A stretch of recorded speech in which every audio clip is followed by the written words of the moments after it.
Agora eu te pergunto, pra que o Júnior quer outra máquina? Se essa daqui trabalha 24 horas e não cobra?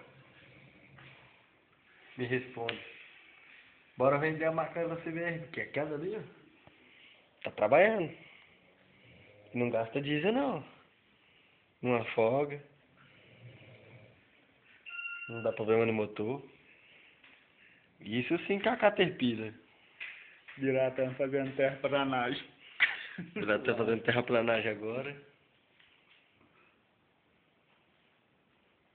Desligou. Horário de almoço.